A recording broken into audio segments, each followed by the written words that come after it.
Hello everyone and welcome back to the Odious Soul. My name is Shannon and I have a great story for you.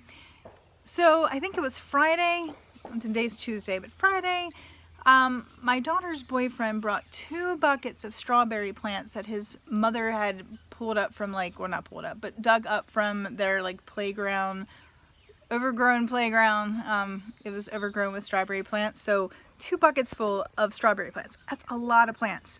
Anyway, so me being the person who can't see a plant die, I was like, where are we going to put these plants? So I actually built a raised bed for the strawberry plants this weekend. Literally, I called my father and I knew my father was coming down on Saturday. And I called him and I was like, hey, can you bring me 6 2x4s? And I already had some other wood here and some ideas. And he brought me 6 2x4s at like 3 o'clock. And that night I built and filled a raised bed. So let me take you on a little journey. So the first thing I had to do was come up with the design. I had a 10-foot by 28-inch metal panel. It was actually a red panel that was in storage in my garage. It was actually left over from when the garage was built. So I figured if I cut it in half, one easy cut across it, I would end up with pretty much 2 5-foot panels, one for each side of this, and then I could just figure out something to do with the ends. So that was where I came up with the length.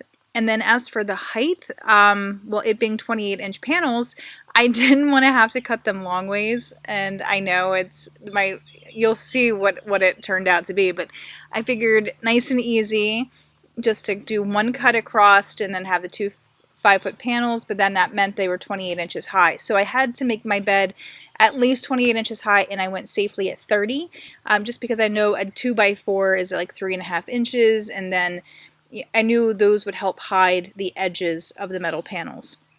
So as you can see here, I pulled away my strawberry plants that I had established in the tires this year, and then the flower pots, I pulled them back so I could build a bed right there. I figured it would be a nice continuation of the garden just to keep the garden going in a straight line, and I must say it looks pretty darn good. So I started off building 2 ends.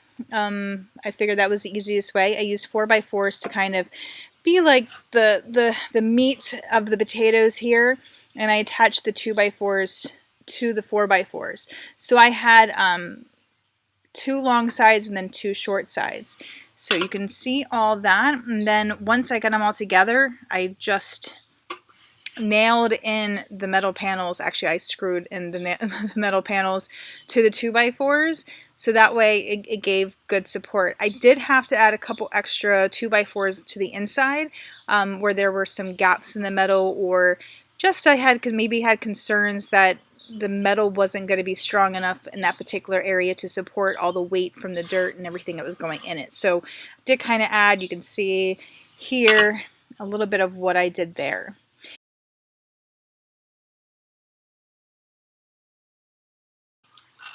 So as you can see here, I kind of cheated.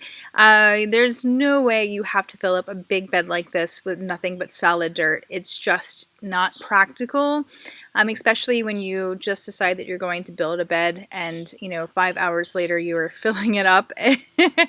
So what I did on the bottom is I started off with recyclables, soda cans and things like that. They are on the very bottom, but I didn't have enough empty soda cans laying around to fill even one solid layer in the bottom of this. So then I went over to an old wood pile that I had and actually put in big chunks of wood, big logs. And this is great because the logs are going to decompose. They're already filled with a ton of bugs. So the bugs are gonna and these are good bugs that help with decomposition and they help support the ecosystem and all the good stuff about bugs. So they were already full of bugs, worms, different little small kinds of ground beetles and things. So good solid base.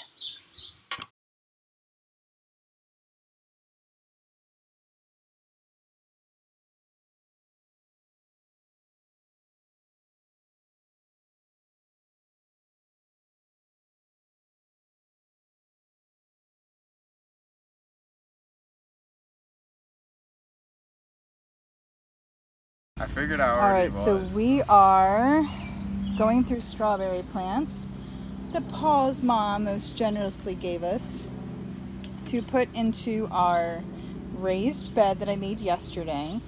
Probably going to put them a little closer than we should, just because, as you can see, we have a ton. Oh, and look, a butterfly just landed on your back. What? You had a Aww. butterfly on your back. Is it still there? No, it's No. gone, but it was really funny. Oh, 'cause I shook. All right, so it is done. And one of the things I did notice right off the bat is the front panel, the lines are crooked. It's not the box is not crooked. It's the lines on the panel are in there crooked. So judge-free zone, right guys? But anyway, so in here we got the strawberry plants.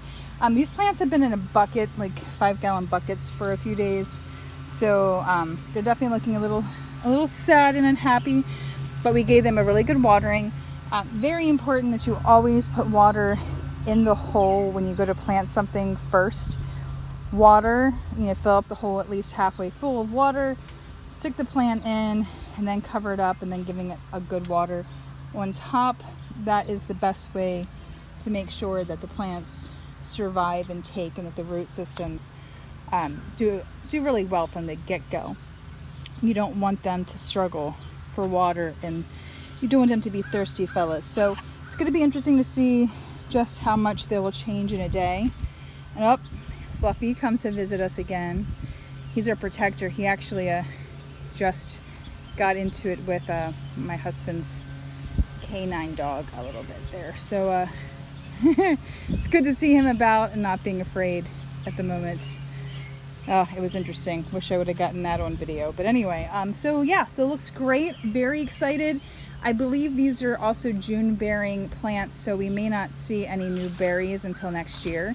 You can see that there are some berries on them. I'm not expecting them to really do much just because they are transplanted, but we'll see. We'll see how they look and come back and visit them in a little bit.